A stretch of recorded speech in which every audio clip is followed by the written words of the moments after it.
गुडगुजिरी लाज लाज रे सई तू होणार नवरी एकता आभूषणची घेऊन दागिनी एकता आभूषणची घेऊन दागिनी हिरे मोती गंगाळी घरी तीच परंपरा तोच विश्वास एकता ज्वेलर्स नगर परिषद समोर मेन रोड परतवाडा।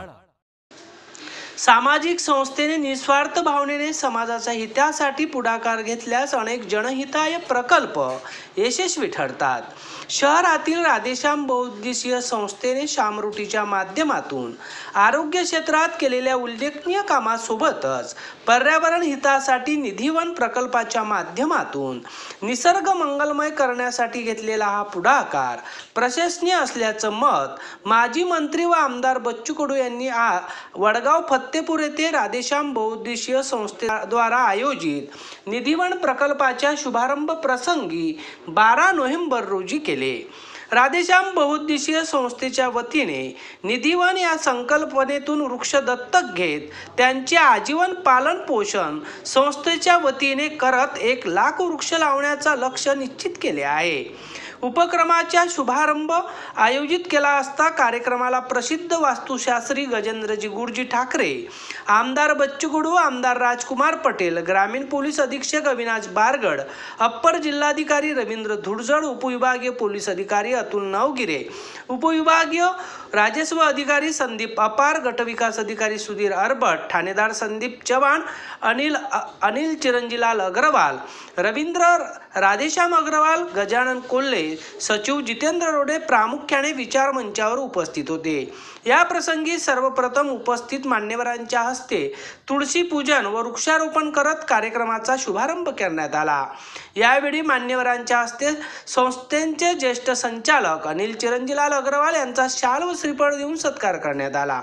पाहुण्यांचे स्वागत राधेश्यामजी अग्रवाल यांच्या हस्ते करण्यात आले। यावेळी आमदार बच्चू कडू, राजकुमार पटेल, रवींद्र धुडजड, अविनाश बारगड आदी मान्यवरांनी आपले विचार व्यक्त केले, तर गजानन कोल्हे व सरोज अग्रवाल यांनी संस्थेच्या कार्यांची माहिती सादर केली। कार्यक्रमाचे संचालन राजाभाऊ धर्माधिकारी यांनी केले, तर कार्यक्रमाच्या यशस्वीसाठी राधेश्याम बहुउद्देशीय संस्थेचे समस्त संचालक, व्यवस्थापक विनायक काकडे, योगेश काठोई आदींनी परिश्रम घेतले। अध्ययन समाचार लाईव्ह परतवाडा। वाईट काम तात्पुरतं जगवते, क्षणापुरतं जगवते, पण चांगलं काम आम्ही पाहतोय मेल्यानंतर जगण्याचं काम। मग राधेश्याम संस्थेच्या माध्यमातून श्याम रोटी असत ती आज आमच्या रुग्ण जे काही नातेवाईक आहेत त्यांच्यासाठी किती महत्वाची ठरतं। उपाशी पोटी काहीच होत नाही आणि उपाशी पोटी काम आम्ही पाहतोय का छत्रपती शिवरायांचं सैन्य आम्ही पाहतोय का पहिले त्याच्या पोटाची व्यवस्था छत्रपतीला करावं लागली, म्हणून सुरतीला लुटावं लागलं कधी कधी, आणि त्या सुरतीच्या लुटीमध्ये आम्ही पाहतोय स्वराज्य निर्माण करण्याची ताकद आम्ही त्या लुटीतूनच सुद्धा गोड करण्याचं काम छत्रपती शिवरायानं केलं। आणि उपाशी पोटी उपचार होऊ शकत नाही ते सुद्धा चांगलं काम राधेश्याम संस्थेनं श्याम रोटीच्या नावानं केलं। आम्ही तोच आकडा घेतला, गाडगेबाबा रोटी आम्ही मतदारसंघात सुरू केली। किमान 500-600 लोकांना आम्ही घरपोच डब्बा दरवर्षी दर दिवशी देतोय आणि त्याच्यात लोक सहभागी होत नाही। तुमच्याकडे सहभागी झाले पण आम्ही राजकीय दिले माहिती आहे, याचा फायदा येलेच होणार आहे, आपल्याला काय होणार आहे। म्हणून राजकारणी माणसाने केलं तर ते फार उमटून दिसत नाही, पण राजकारणच्या बाहेर जाऊन जर काम केलं तर त्याच्या मागे लोक उभे राहतात। आमच्या मागे उभं राहायचं कारण नाही, कारण त्याला माहित आहे काय हा करते तर हा मतदानासाठीच करून आला, काही असू दे। म्हणजे आमच्या मागे तेवढे लोक उभे राहिले नाही, आम्हाला सगळे पेनॉल्टी बसली। आम्ही घरोघरी जाऊन डब्बा देतो। बोराळ्याला आम्ही पाहिलं एक म्हातारी बसली होती, तिचे पोरगा आणि तो सगळा तिथंच बाजूनं, पण तिला एक लहानसं खाट काढून दिली। એટલે बुडी खाते काय म्हणे बिस्किटचे पुढे आणतो म्हणे रोज आणि ते पाण्यात डुबून खातो म्हणे। तिला सोन ताट करून देत नाही, जेवण देत नाही। आणि असे लोक जेव्हा आम्ही पाहिले तेव्हा आता 500-600 लोकांना आम्ही घरपोच गाडगेबाबा रोटीच्या नावानं डब्बा देतो। मित्र, हे सगळे कामं जे काही करतोय आपण, या कामातच खऱ्या अर्थानं प्रभू रामचंद्र आहे, भगवान आहे, अल्लाह आहे, गौतम बुद्ध आहे, सगळेच आहे। आणि म्हणून त्या कामात तुम्ही जे काही वाहून घेतलं, आज खरं तर वृक्षारोपणच्या माध्यमातून पुन्हा आपण एक नवीन आयाम आम्ही पाहतोय। काय फॉरेस्टनं वृक्ष लावावं, आपण ते तोडावं। जंगल में दंगल करने वाले बहुत है, लेकिन जंगल में झाड़ लगाकर मंगल करने वाले बहुत कम होते हैं। आप वो हो जो मंगल किया है। जी जमीन उसाळ पडली होती, जिजाऊनं पहिल्यांदा नागर त्या पुण्याच्या भूमीत घातला आणि उजाड असलेली जमीन, पडीत असलेली जमीन मोगलांच्या काळात नागर घालाची उजागिरी नव्हती आणि जिजाऊनं पदर खोसला, घोड्यावर बसली आणि सोन्याचा नागर पहिल्यांदा त्या पुण्याच्या भूमीमध्ये घातला आणि अवखा नागर, सोन्याच्या नागर, त्या सोन्याच्या नागरानं या राज्याचं आणि देशाचं सोनं करून टाकलं। काही निर्णय आम्ही पाहतोय, फार संस्था सुरू केली, शिक्षण सुरू केलं आणि लोक त्याच्या अंगावर ही परंपरेच्या विरोधात आहे। मुली कुठं शाळेत जात असते काय, मुली शाळा घातल्या तर धर्मच आपला बुडल असे म्हणणारे लोक शेण मारायला लागले आणि ज्योतिबा सहज विचारायला लागला का तुला शेण मारते तरी ते करतं काय, लोकाले ते पसंत नाही, हे करू नको। तेव्हा सावित्रीबाई फुले मोठ्या दमाखानं सांगत होती, या शेणाचं सोनं झाल्याशिवाय राहणार नाही ज्योतिबा, आणि ते सोनं झालं आणि या देशाची राष्ट्रपती प्रतिभाताई आम्ही पाहतोय या शिक्षणाच्या माध्यमातून पहिल्या राष्ट्रपती आम्ही पाहतोय महिला झाल्या। मित्र, हे सगळं काम करताना हे कठीण आहे। ढोल वाजवताना गर्दी होते। हाच कार्यक्रम जर तुम्ही फक्त महाप्रसादाचा घेतला असता तर लोक 4 घंटे अगोदर येऊन बसले असते, पण आपण पाहतोय की आम्ही नेहमी पाहतोय नाचण्यासाठी लोक सहज जमा होते। युवा पिढी जर आपण पाहिलं तर आजकाल आम्ही पाहतो फक्त गाण्या बजावर हम नाचा, नाचाचं काम करतो। मी नेहमी म्हणत असतोय का दुर्गादेवी गणपती मोहरम असन, शिवजयंती असन, आंबेडकर जयंती असन, कार्यक्रम काय ते सांगा। काय कार्यक्रम आहे तर वाजवणं एक कार्यक्रम आहे, दुसरा काय कार्यक्रम आहे जीव देणं, जेवण देणं हा दुसरा कार्यक्रम, तिसरा काय कार्यक्रम आहे तर डेकोरेशन आहे, मोठी मूर्त आहे, याच्या पुढे कार्यक्रम नाही आहे। अपन पुन्हा सांगून दिलं कि इसके बाद भी और एक कार्यक्रम है, पेड़ भी लगाकर कार्यक्रम हो सकता। यांचं स्वागत करण्यासाठी मी बोलतोय राधेश्याम ओंकार म्हणजे अग्रवाल यांना।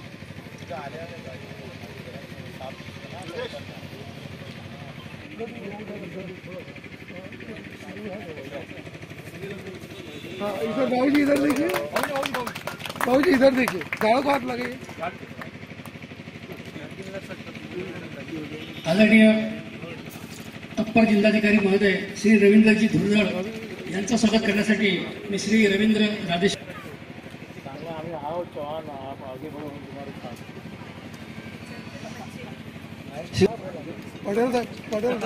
ओके।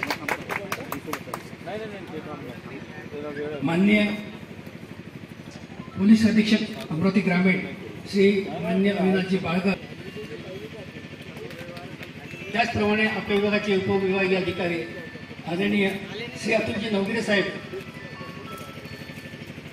कुमारजी नवगिरे साहेब यांचं स्वागत पाहुण्यांच्या हस्ते होत आहे।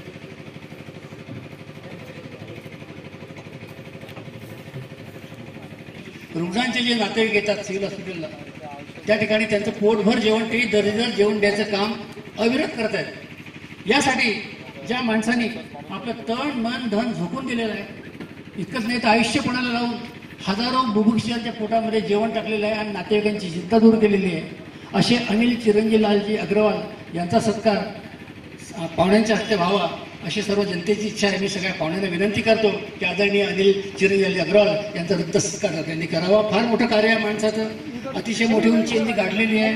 दातृत्व म्हणजे काय याची अजूनही त्यांना जरी आपण तुळशीचं त्यांना आपण तुळशीचा रोप दिलेला, पण घरावर तुळशी पत्र ठेवून हा माणूस समाजाची सेवा करतोय, हा फार एक अभिनंदनीय सोहळा आहे।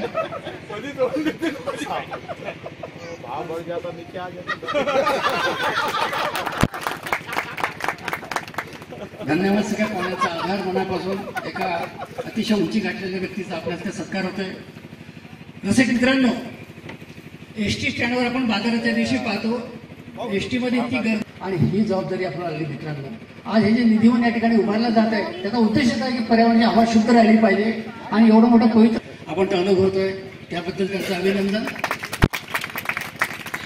सर्वप्रथम स्वागत करतो आणि आपली ही उपस्थिती आम्हाला नेहमी आणि संस्थेच्या विविध उपक्रमासाठी नेहमीच प्रेरणादायी असते आणि या उपस्थित या सभामंडपातील सर्व मान्यवरांचे हार्दिक स्वागत। आजच्या या कार्यक्रमाला उपस्थित असलेले अचलपूर विधानसभा मतदारसंघाचे आमदार आणि माजी राज्यमंत्री बच्चूभाऊ कडू, ज्यांनी महाराष्ट्रात एक आज आपल्या राज्याला दिव्यांग मंत्रालय म्हणून जी एक उपलब्धी केलेली आहे, तसे हे माननीय मंत्री महोदय या ठिकाणी आहेत. त्याचप्रमाणे मेळघाट विधानसभा मतदारसंघाचे आमदार, लोकप्रिय आमदार राजकुमारजी पटेल, तसेच ग्रामीण पोलीस अधीक्षक अविनाशजी बारगड, तसेच अप्पर जिल्हाधिकारी रवींद्रजी धुळजड, तसेच आमच्या अचलपूर उपविभागीय पोलीस अधिकारी अतुलजी नवगिरे, ठाणेदार संदीपजी चव्हाण आणि आमच्या संस्थेचे मार्गदर्शक अनिलजी चिरंजीलाल अग्रवाल आणि राधेश्याम बहुउद्देशीय संस्थेचे अध्यक्ष रवींद्रजी अग्रवाल, उपाध्यक्ष गजूभाऊ कोले आणि उपस्थित मान्यवर. खरं तर राधेश्याम बहुउद्देशीय संस्थेची ही स्थापना एक आपसुकच झाली, ती म्हणजे सामाजिक भावनेतून. खरं तर आज या संस्थेला 12 वर्ष पूर्ण होत असताना हे कार्य आणि हे 12 वर्ष कसे झाले, कारण तो हेतू चांगला होता आणि हेतू चांगला असलं की कुठलंही काम हे रेंगाळत नाही, ती गती प्रदान होतो. राधेश्याम बहुउद्देशीय संस्थेची ही स्थापना अचलपूर उपजिल्हा रुग्णालयात येणाऱ्या रुग्णांना जेवण मिळावं या उद्देशानं करण्यात आली. कारण प्रारंभी त्या रुग्णालयात येणाऱ्या मेळघाटातील रुग्ण असेल आणि त्याच्यासोबत येणारे नातेवाईक असेल आणि ग्रामीण भागातील रुग्ण असेल, त्यांना त्याची उपचाराची व्यवस्था होती, मात्र जेवणासाठी मोठी अडचण निर्माण होत असे. आम्ही जेव्हा त्या संस्थेत सहजरित्या उपजिल्हा रुग्णालयात जेव्हा सहजरित्या गेलो तर आम्हाला प्रकर्षानं दिसून आलं की तिथे येणारा आदिवासी रुग्ण आणि त्यांचा नातेवाईक तो बाहेरून भजे आणायचा, भजे घ्यायचा आणि तिथं दगड लावून भात तयार करायचा, ते खायचा आणि तितक्या वेळ त्याच्या खिशात पैसे असले तेवढा उपचार करायचा, नंतर निघून जायचा. ही व्यथा जेव्हा आम्ही रविभाऊची आई आहेत त्यांच्या अनुषंगाने आम्ही जेव्हा चर्चा झाली तर त्या आईंनी म्हटलं की आपण इथं अन्नदानाचा हा यज्ञ सुरू करायला हवा. आणि मग तो यज्ञ सुरू करण्यासाठी त्या तत्कालीन वैद्यकीय अधीक्षक पारिक साहेब यांनीही आम्हाला चांगलं मार्गदर्शन केलं आणि त्यातूनच मग राधेश्याम बहुउद्देशीय संस्थेची स्थापना झाली. संस्थेचा कार्यक्रम असेल किंवा लग्नाचा वाढदिवस असेल, पुण्यस्मरण असेल, तो इतरत्र खर्च केल्यापेक्षा तो श्यामरूटीत ज्यांना गरज आहे, जेवणाची भोजनाची गरज आहे, त्यासाठी हा उपक्रम मग सुरू केला. आणि त्या उद्घाटनाला या ठिकाणी उपस्थित असलेले रवींद्रजी धुळजड प्रामुख्याने उपस्थित आहेत आणि त्याचा हा कार्यक्रम सुरू झाला. आणि पाहता 12 वर्ष झाले या संस्थेच्या वतीने अचलपूर उपजिल्हा रुग्णालयात येणाऱ्या रुग्णांना व त्याच्या नातेवाईकांना सकाळी नाश्ता, चहा आणि दोन्ही वेळेचं जेवण आणि कुपोषित किंवा लहान मुलांचा जन्म झाला असेल तर त्याला सकस आहार, मग शेंगदाण्याचे लाडू असतील ते पण देण्याचं काम संस्थेनं केलं. सोबतच गरोदर महिला तिला त्यावेळेस एक साजूक तुपाची तिला गरज असते, त्यानुसार तिला ते देण्याचे काम संस्थेनं केलं. या व्यतिरिक्तही आमच्या संस्थेच्या अध्यक्षांचं म्हणणं होतं की या ठिकाणी एखादा रुग्ण येत असेल आणि त्याला औषधीची गरज असेल तर त्या मेडिकल मधून औषध देण्याचंही काम खऱ्या अर्थानं केलं. आणि याकरता बच्चूभाऊचे आम्हाला वेळोवेळी मार्गदर्शन झालं. त्या ठिकाणी येणाऱ्या रुग्णांना जेवणाची व्यवस्था नव्हती, घाण त्या परिसरात होती, तर त्यांनी आपला निधी देऊन त्या ठिकाणी येणारे रुग्ण आणि त्यांच्या नातेवाईकांना बसण्याची सुविधा करून दिली. हे सर्व करत असताना आमच्या संस्थेचे मार्गदर्शक अनिलभाऊ चिरंजीव अग्रवाल यांचा नेहमीच मोलाचा वाटा राहिलेला आहे. आणि मग आम्ही कोरोनाच्या काळात पाहिलं की मग पोलीस ड्युटीवर असतील तर सर्व हॉटेल वगैरे बंद असताना त्यांनाही जेवणाची व्यवस्था संस्थेने आम्ही वेळोवेळी त्यावेळी केली. नंतर उपजिल्हा रुग्णालया व्यतिरिक्त जेव्हा कोविड सेंटर सुरू झाले त्या ठिकाणी जेवण देण्याचं काम संस्थेनं केलं. त्यावेळचे जिल्हाधिकारी त्यांनी या कामाचं कौतुक केलं होतं. नंतर आमच्या लक्षात आलं की अचलपूर उपजिल्हा रुग्णालयात 100 ते 150 लोक येतात, त्यांना आपण जेवण देतो. परंतु खाजगी रुग्णालयात जेव्हा रुग्ण भरती होतात शहरातल्या, त्यांनाही जेवणाचा त्रास होतो. आपण पाहतो की आपल्या घरी एखादा नातेवाईक आजारी असेल आणि तो भरती असेल तर त्याला डबा पोहोचून देणे, त्याच्यासाठी जेवण करणे, अनेक अडचणी निर्माण होतात. परंतु याकरताही अचलपूर परतवाडा शहरातील जेवढेही रुग्णालय आहेत त्यांनाही डबा पोहोचवण्याचं काम आमची राधेश्याम बहुउद्देशीय संस्था खऱ्या अर्थानं करत आहे. हे नुसतं संस्था करत नाही, त्यात तुमचा महत्वाचा वाटा आहे, तुमचा महत्वाचा सहभाग आहे. त्या अनुषंगानं हे संस्थेचं काम सुरू आहे. कोरोनाच्या काळात आपण पाहिलं की प्रत्येकाला ऑक्सिजनचं महत्व कळलं आणि ऑक्सिजनचं महत्व काय आहे हे आमच्या जेव्हा अध्यक्षांच्या लक्षात आलं तर त्यांनी एक संकल्प केला की आपण तर जन्मापासून तर मृत्यूपर्यंत पृथ्वीकडून घेतच आलो आहोत, देत काहीच नाही. मग जेव्हा आपला अंतिम संस्कार जेव्हा होतो तेव्हाही आपल्याला लाकडं लागतात. मग त्या अनुषंगाने झाड जगलं पाहिजे, झाड लावलं गेलं पाहिजे आणि या पृथ्वीची सेवा झाली पाहिजे. या उद्देशाने या निधीवनची संकल्पना पुढे आली आणि याकरता निधीवनची संकल्पना पुढे येत असताना आम्ही वन विभागाशी संपर्क केला की आपल्याकडे कोणती जागा उपलब्ध असेल तर ती जागा द्या. त्यासाठी आम्ही पत्रव्यवहार केला आणि मग ही जागा आम्ही कायमस्वरूपी घेतली नसली तरी या ठिकाणी या 5 एकरच्या या परिक्षेत्रात आम्ही 3000 झाडं सध्या लावलेले आहेत. विशेष म्हणजे देशी झाडं लावलेले आहेत. त्यात पूर्ण वन औषधींचा समावेश आहे आणि त्या संदर्भात आणि निधीवन संदर्भातली माहिती सविस्तर आमच्या संस्थेचे उपाध्यक्ष गजूभाऊ देतीलच. आणि ह्या राधेश्याम बहुउद्देशीय संस्थेच्या वतीने सुरू असलेले हे उपक्रम हे केवळ आमच्या संस्थेच्या माध्यमातून नव्हे तर तुमच्या सहकार्यातून खऱ्या अर्थाने पुढे जात आहेत. मी या ठिकाणी माझं लांबलेलं प्रास्ताविक थांबवतो. धन्यवाद. आजच्या या कार्यक्रमास उपस्थित मंचावरील सर्व मान्यवर आणि परतवाडा नगरातील सर्व सन्मान्य नागरिक पत्रकार बंधू,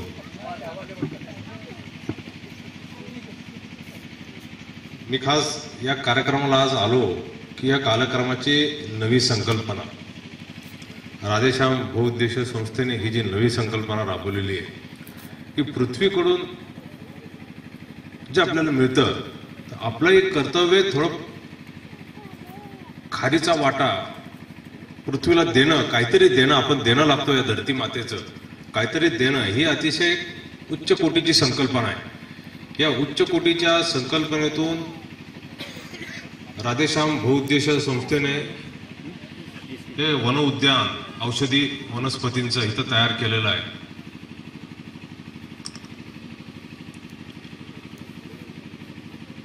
तर हे अतिशय स्तुत्य उपक्रम आहे हा. या प्रसंगी पोलीस स्टेशन परतवाडा हे सुद्धा 11 झाडं हे सुद्धा घेतील हे या मी ठिकाणी सांगतो. 11 वृक्षांची जबाबदारी पोलीस स्टेशन परतवाडा यांच्या मार्फत घेतली जाईल आणि अचलपूर परतवाडा या जुळ्या शहरातलं पर्यावरण म्हणजे प्रदूषण कमी होण्यास, पर्यावरण राखण्यास, पर्यावरणाचा समतोल राखण्यास आमचा सुद्धा थोडासा हातभार लागावा.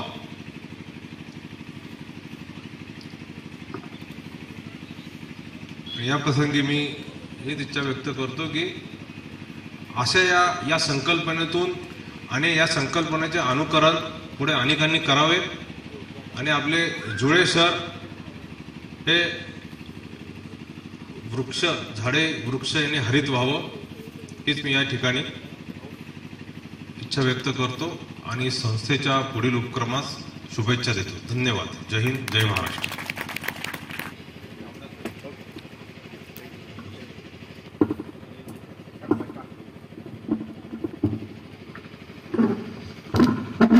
सरोजजी अशोक कुमार अग्रवाल यांना मी विनंती करतो की त्यांनी आपल्या ठिकाणी मनोगत व्यक्त करावं. अतिशय धडाडीच्या कार्यकर्ते आहेत, त्यांचे विचार ऐकण्यासारखे असतात. सर्व गोष्टींवर त्यांचा अभ्यास. आपलं हृदय स्वागत आदरणीय अप्पासाहेब, म्हणजे आपला अंतकरणाचा आम्ही आनंद व्यक्त करून आपला आवाज. उपस्थित मंच, इन वृक्षों की तरह कार्यक्रम की शोभा बढ़ाने वाले यहाँ उपस्थित अतिथिगण सभी को राधे कृष्ण व अभिनंदन. इतना कुछ हम लोगों ने सुन लिया है कि अब मेरे पास बोलने के लिए बहुत ज़्यादा शब्द नहीं है.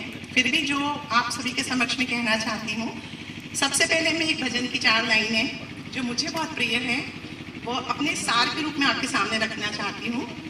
नदी न पिए कभी अपना जल, वृक्ष न खाए कभी अपने फल, अपने तन का मन का धन का औरों को जो दे दान रे, वो सच्चा इंसान अरे, इस धरती का भगवान रे. इन 4 पंक्तियों में वह संपूर्ण अर्थ समाया है जो मैं आप सभी के समक्ष कहना चाहती हूँ. नदी और वृक्ष अपने जल और फल का स्वयं उपभोग कभी नहीं करते, इसलिए हमेशा पूजनीय होते हैं. इसी प्रकार जो व्यक्ति अपने तन का, मन का, धन का समर्पण पद को ध्यान में रखकर करता है, उसके ऐसे परोपकारी कार्य सदैव सराहनीय और ईश्वर की कृपा से ओतप्रोत हो जाते हैं। राधे श्याम बहुउद्देशीय संस्था के द्वारा चलाए जाने वाला श्याम रोटी केंद्र इस परोपकारी कार्य का एक ऐसा ही उदाहरण है जिस पर सचमुच कान्हा जी की साक्षात कृपा दृष्टि है। 15 अगस्त 2011 में मानवीय हितों को ध्यान में रखकर उप जिला रुग्णालय अचलपुर में इस श्याम रोटी केंद्र की नींव रखी गई थी, जो आज निस्वार्थ भावना से सेवा कार्य करने की वजह से एक सशक्त और मजबूत इमारत के रूप में रोशन है, जिसके लिए चंद शब्दों में कुछ कह पाना सूर्य को रोशनी दिखाने जैसा। तथा अन्य अस्पतालों में डिब्बे की सुविधा के माध्यम से लगभग 8 लाख से अधिक लोगों को भोजन का वितरण किया जा चुका है। ईश्वर की कृपा दृष्टि देखिए कि आज तक इस संस्था का काम कभी नहीं रुका, चाहे वह कोविड का समय हो या अन्य कोई कठिन परिस्थिति। ऐसा लगता है जैसे खुद कृष्ण कन्हैया ने श्याम रोटी केंद्र की बागडोर अपने हाथों में संभाल रखी है, क्योंकि यह संस्था पूर्णतया निस्वार्थ भाव से परोपकार का कार्य कर रही है। ईश्वर तेरी सृष्टि में कोई रोगी ना रहे, कोई भूखा ना रहे, यही स्लोगन श्याम रोटी केंद्र का आधार है, जिसे पूरी लगन के साथ चरितार्थ किया जा रहा है। परोपकार की एक भावना हमारी मातृभूमि, हमारा पालन पोषण करने वाली धरती माँ के प्रति भी हमारी होनी चाहिए। इस प्रकृति से, धरती माँ से हम जन्म से लेकर अंतिम समय तक सिर्फ लेते ही रहते हैं, उस माँ को लौटाने का ख्याल हमें कभी आता ही नहीं। एक स्वर्णिम अवसर हमने ढूंढ निकाला है निधिवन के माध्यम से। वृंदावन में निधिवन कृष्ण की महिमा से जुड़ा होने की वजह से जग प्रसिद्ध है, और हमारा परतवाड़ा का निधिवन, इसको अमूल्य निधि बनाने की जिम्मेदारी आप सभी की है। आप सभी को एक छोटा सा प्रयास करना है। इस परोपकार के कार्य में हमने निधिवन में जो 3200 पौधे लगाए हैं अलग अलग तरह के, उनके संरक्षण में, हमारे संरक्षण में वो पौधे पेड़ का रूप लेकर प्रकृती माँ में वरदान का काम करेंगे। तर तुम्ही या ठिकाणी प्रकाश टाकला। यानंतर याची वास्तव कल्पना देण्यासाठी सन्माननीय गजूभाऊ कोल्हे जे उपाध्यक्ष संस्थेच्या, त्यांना मी या ठिकाणी निमंत्रित करतो। गजूभाऊ त्यांच्या मनोगतातून इथं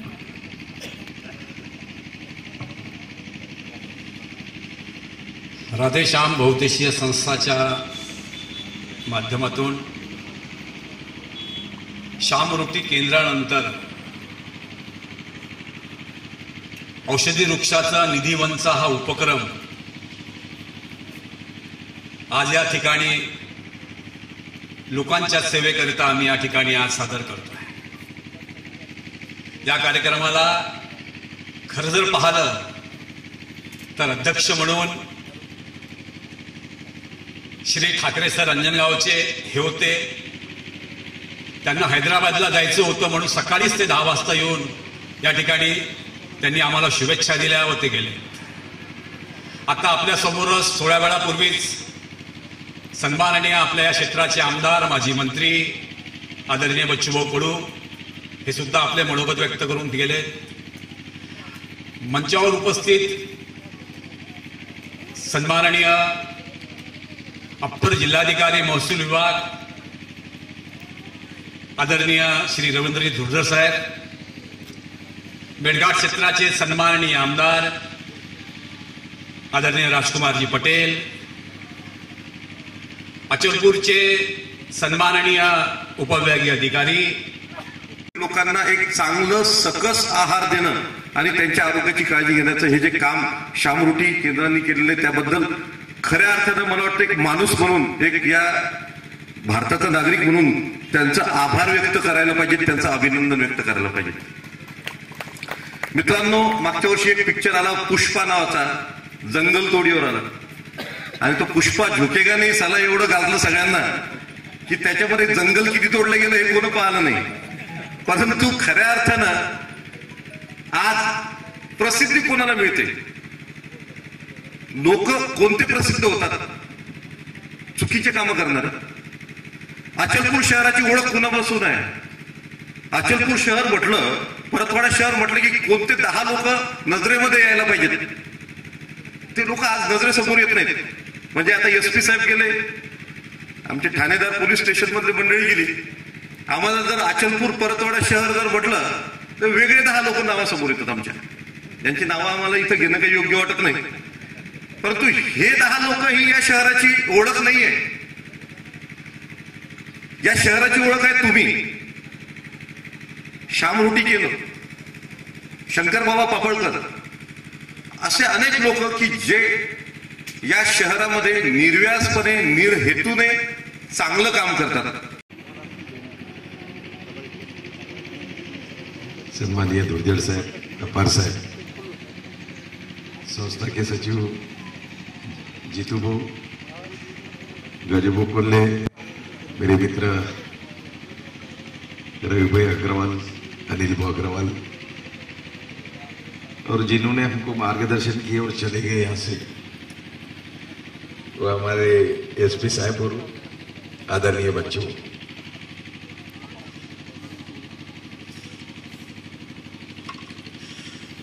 समय सबको नहीं है, मुझे है लकी.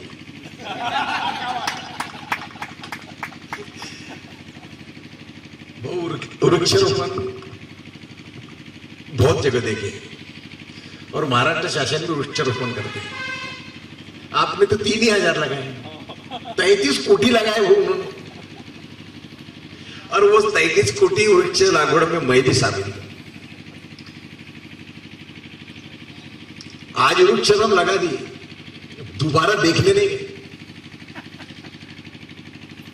बैरागढ़ में भाऊ 2 ट्रक माल लाए ना, ग्राम पंचायत के कंपाउंड के अंदर फेंक दिया ना, किसी ने भी नहीं उठाया. ये हमारी वृक्ष लागवड़. अरे आज अगर यहां आके हम जो देख रहे हैं, इस सही में आपको लगता होगा कि हमने ये काम करना चाहिए. मेरे तो यही समझ में नहीं आ रहा कि आपको वृक्ष लागवड़ करने की ये दिमाग आए कहां से.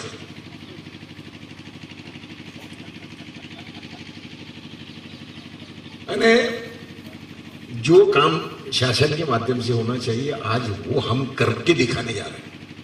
ये बहुत बड़ी बात है. सगळ्यांना नमस्कार. माझ्या भाषणाचे आता अगदी शेवटच्या टप्प्यात असल्यामुळे मी वाट बघत होतो की मला बोलायची संधी मिळते की नाही. कारण राधेश्याम बहुउद्देशीय जे संस्था आहे त्या संस्थेचा मी एक सदस्य आहे. इथे जरी विशेष अतिथी म्हणून लिहिलेलं असलं तरी मी मनापासून या संस्थेचा सदस्य असल्याचं स्वतःला मानतो. आणि माझे भाषण बोर होऊ नये म्हणून मी तुम्हाला माझ्या भाषणाच्या दरम्यान काही इंटरेस्टिंग गोष्टी सांगणार आहे. तत्पूर्वी मंचावर उपस्थित अनिलजी अग्रवाल, रवीजी अग्रवाल, आमचे अपार साहेब, आमचे जुने, मी जेव्हा पहिली पोस्टिंग माझी मेळघाटात झाली होती तेव्हा माझे पहिले आमदार राजकुमारजी पटेल होते.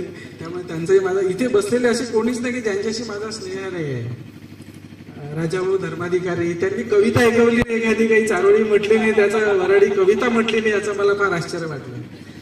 पण असं, तर पहिली इंटरेस्टिंग गोष्ट अशी आहे आजच्या कार्यक्रमाच्या अनुषंगाने की तुमच्यापैकी सगळ्यांनी गुलमोहराचं झाड पाहिलं असेल. पाहिलं की नाही पाहिलं?